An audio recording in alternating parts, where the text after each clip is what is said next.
Hai teman-teman, pada kesempatan kali ini saya akan menjelaskan terkait bagaimana fungsi dalam pemrograman.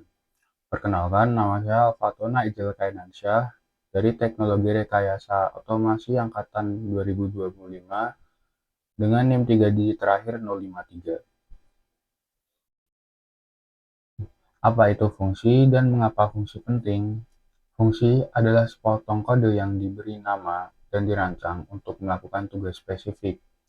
Dalam pemrograman modern, fungsi adalah blok bangunan fundamental yang memungkinkan pengembang untuk menulis kode yang lebih bersih, mudah dikelola, dan efisien.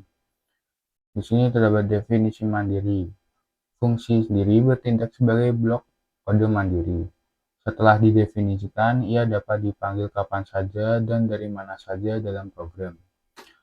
Kemudian terdapat modularisasi program. Fungsi memudahkan pemecahan program besar menjadi modul-modul kecil. Ini meningkatkan keterbacaan, pengujian, dan pemeliharaan kode. Kemudian menghindari pengulangan. Prinsip don't repeat yourself atau DRY diwujudkan melalui fungsi. Kode yang sama hanya perlu ditulis sekali, yang mengurangi kesalahan dan ukuran program. Contoh klasiknya adalah fungsi untuk menghitung luas persegi panjang, yakni hitung luas dengan rumus panjang dan kali lebar. Fungsi ini hanya berfokus pada tugas tunggal tersebut. Kemudian terdapat parameter fungsi, input untuk kontrol yang fleksibel. Parameter adalah variabel khusus yang berfungsi sebagai saluran input untuk fungsi. Mereka memungkinkan fungsi untuk menerima data eksternal, menjadikan fungsi tersebut dinamis dan dapat digunakan kembali dalam berbagai skenario. Di sini terdapat definisi parameter, argumen versus parameter, kemudian fungsi sebagai penerima nilai. Dalam definisi parameter, parameter didefinisikan dalam tanda kurung saat mendeklarasikan fungsi. Misalnya di sini function, nama fungsi, parameter 1 dan parameter 2. Mereka adalah nama tempat atau placeholder untuk nilai yang akan dimaksudkan. Kemudian terdapat argumen versus parameter, yakni meskipun sering disamakan, parameter sendiri adalah variabel dalam definisi fungsi, sedangkan argumen sendiri adalah nilai aktual yang diteruskan ke fungsi saat dipanggil. Kemudian fungsi sebagai penerima nilai, yakni saat fungsi dipanggil, argumen disalin atau dirujuk ke parameter terkait. Ini memungkinkan fungsi beroperasi pada data yang spesifik tanpa perlu tahu sumber datanya. Di sini dalam contoh yang tadi, yakni menghitung luas sebuah persegi panjang, yakni panjang lebar. Di sini panjang dan lebar adalah parameter. Ketika dipanggil dengan hitung luas 10, 5 atau panjang 10 dan lebar 5, maka 10 dan 5 adalah argumen yang diterima oleh fungsi. Kemudian nilai kembalian atau return value, yaitu output fungsional.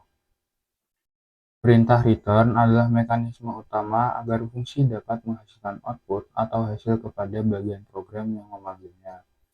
Nilai yang dikembalikan dapat berupa tipe data atau apapun, seperti angka, string, objek, dan lain-lain. Poin pentingnya yakni nilai yang dikembalikan akan menggantikan pemanggilan fungsi di dalam kode. Setelah perintah return dieksekusi, fungsi akan segera berhenti dan sisa kode di dalamnya tidak akan dijalankan. Dan fungsi yang tidak secara eksplisit mengembalikan nilai akan mengembalikan nilai undefined atau serupa, tergantung pada bahasa pemrograman. Dalam konteks hitung luas, fungsi ini mengembalikan hasil dari operasi perkalian panjang kali lebar, yang kemudian dapat disimpan dalam variabel baru seperti luas total. Ini hitung luas sama dengan hitung luas 5,8. Kemudian pengembalian tunggal dan pemanfaatan hasil. Dalam pengembalian tunggal, sebagian besar bahasa pemrograman hanya mengizinkan satu nilai kembalian eksplisit per pemanggilan fungsi. Dalam pemanfaatan hasil, hasil return value adalah data yang dapat diproses lebih lanjut, disimpan, atau diteruskan ke fungsi lain. Di contoh yang dapat kita ketahui tadi, dalam menghitung sebuah luas persegi panjang, dalam pengembalian tunggal, kita dapat memasukkan data berupa hanya panjang dan lebar. Kemudian, dalam pemanfaatan hasil, maka kita akan dapat data berupa luas total. Dari luas total tersebut dapat kita gunakan untuk ke fungsi yang lain. Kemudian, skop variabel dalam fungsi. Ini memisahkan dunia kode. Konsep skop sangat penting untuk manajemen memori dan integritas data. Skop menentukan aksesibilitas atau keterjangkauan variabel dari berbagai bagian program. Hal ini mencegah konflik nama variabel dan memastikan data sensitif hanya diakses saat diperlukan.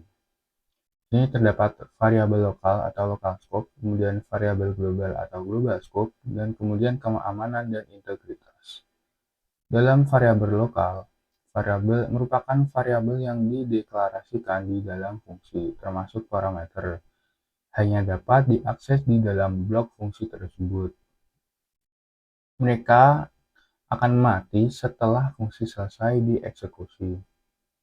Kemudian dalam variabel global, merupakan variabel yang dideklarasikan di luar fungsi atau pada level tertinggi program, dan dapat diakses dari mana saja termasuk di dalam fungsi. Penggunaan variabel global harus bijaksana untuk menghindari efek samping yang tidak terduga. Kemudian dalam keamanan dan integritas, skop lokal memberikan lapisan keamanan karena membatasi perubahan variabel yang tidak disengaja dari luar fungsi. Dan hal ini adalah kunci untuk kode yang adil. Di sini terdapat flowchart fungsi berupa kalkulator sederhana. Di sini di awal kita dapat melakukan mulai, kemudian mencetak instruksi kalkulator, kemudian meminta pengguna untuk angka 1, kemudian meminta pengguna untuk angka 2. Setelah itu, kita meminta pengguna untuk menentukan jenis operasi yang akan dilakukan. Jika operasi adalah penjumlahan, maka kita akan menjumlahkan angka 1 dan angka 2. Sedangkan jika operasi yang diminta adalah pengurangan, maka kita akan kurangi angka 2 dan angka 1. Kemudian jika operasi merupakan perkalian, maka kita akan kalikan angka 1 dan angka 2. Dan yang terakhir, jika operasi merupakan pembagian, maka bagikan angka 1 dengan angka 2. Jika tidak, maka kita akan mencetak error dan meminta pengguna untuk mengulangi agar dapat masukkan angka, kemudian menentukan jenis operasi. Di sini terdapat desain fungsi dengan flowchart, yakni visualisasi alur logika. Flowchart atau diagram arir adalah alat visual yang digunakan untuk merepresentasikan urutan langkah dan logika sebuah fungsi. Dan flowchart ini sangat membantu dalam fase perencanaan dan dokumentasi fungsi. Di sini terdapat mulai dan parameter input. Fungsi dimulai dengan simbol terminal oval dan menerima semua parameter input dengan simbol jajar genjang atau input. Kemudian dalam blok proses inti, logika utama fungsi dijalankan dengan simbol persegi panjang yang artinya proses. Dan ini adalah tempat komputasi terjadi seperti perkalian untuk luas. Dan kemudian nilai kembalian atau return. Nilai hasil dengan simbol jajar genjang atau output disiapkan dan dikembalikan melalui perintah return dan fungsi berakhir.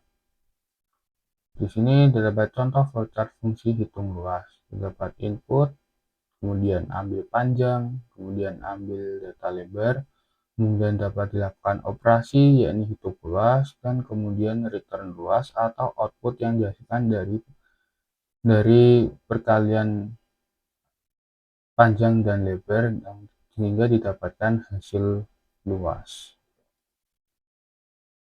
Mungkin itu saja yang dapat saya sampaikan. Sekian dan terima kasih.